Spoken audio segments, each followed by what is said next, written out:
Good morning, everybody. Uneducated Economist here. So, before I get started, those of you who are new to the channel, thank you very much for the subscriptions. I've gotten quite a few subscriptions over the last few days, so I appreciate that, guys. Thank you very much. Also, just wanted to let you know for the new people that I do retail sales for a living at a lumber yard. And so I really kind of pay attention to, not kind of, I really pay attention to the lumber market, the futures price, the demand coming from the housing market, retail sales. Like, I really pay a very close attention to this. And considering that I have a lot of people that I can talk with, like the vendors, the mills, the, contractors that are out there, I'm really like right in the middle of the game. And something that I have found that I think is pretty interesting is that when it comes to the new inventory, this is really where I think a lot of people are trying to find where the housing market is going to go. Because if you can get a rise in inventory, then you can get the prices to come down, because really it's supply and demand.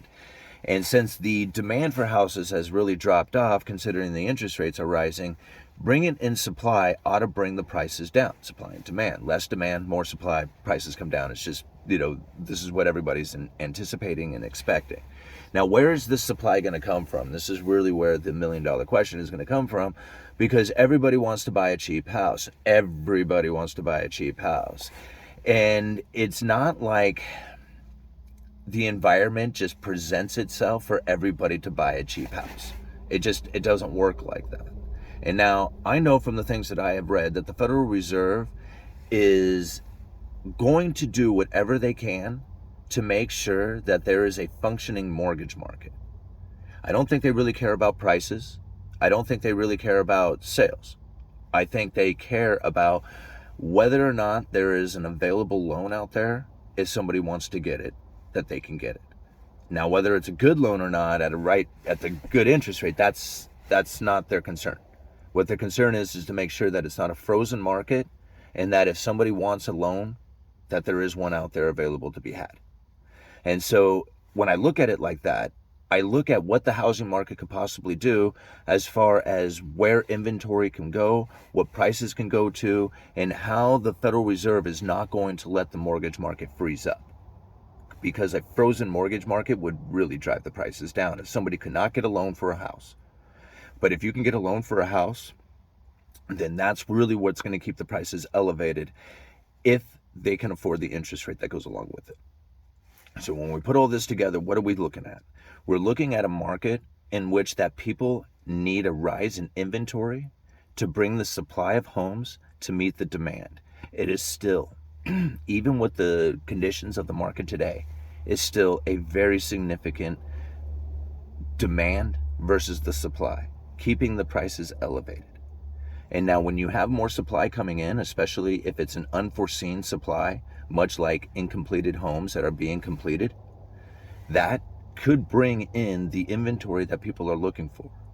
Now, the one thing that concerns me about this is that I look at everything from an economics point of view, in that what are the cause and effects of a rising inventory due to completed homes, followed up by a lack of new permit issuance.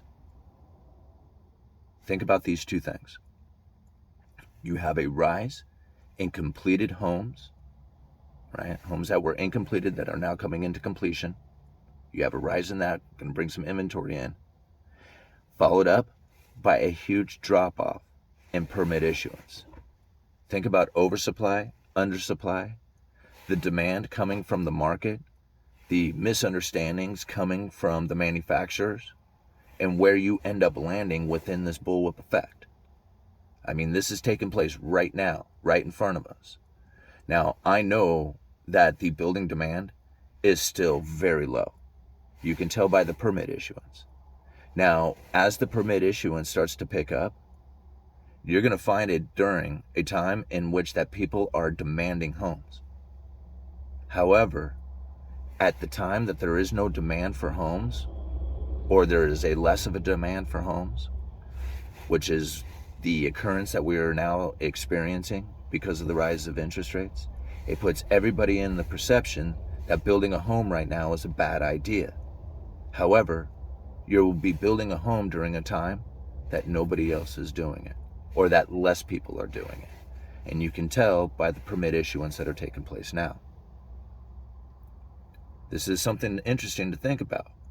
So during a time, you got to think, like, down the road, what is this really gonna mean?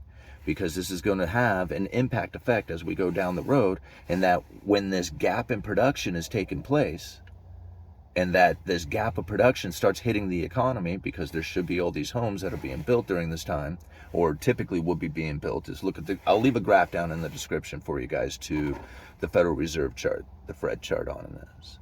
And go back and look at the permit issuance and just draw an imaginary line going back, 5 years or whatever.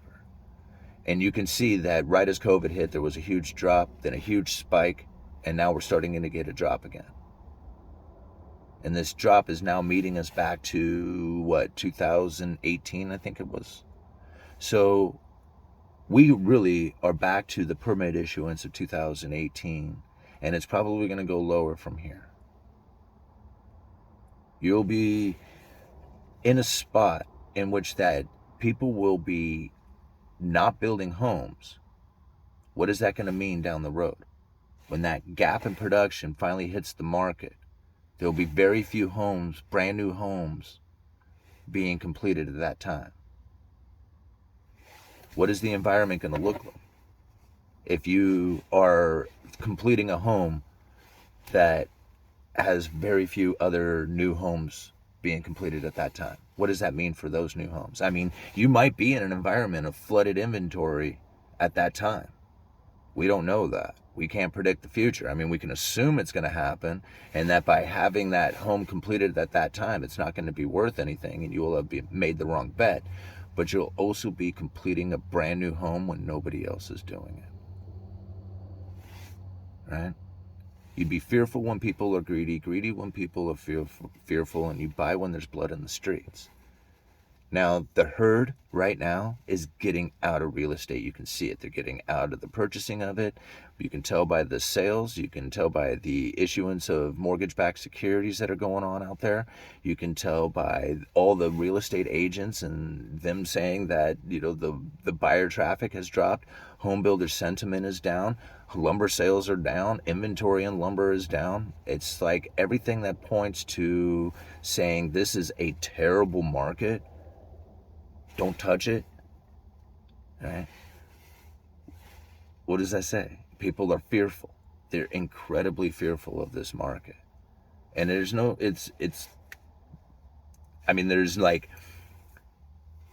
a reason to not be fearful.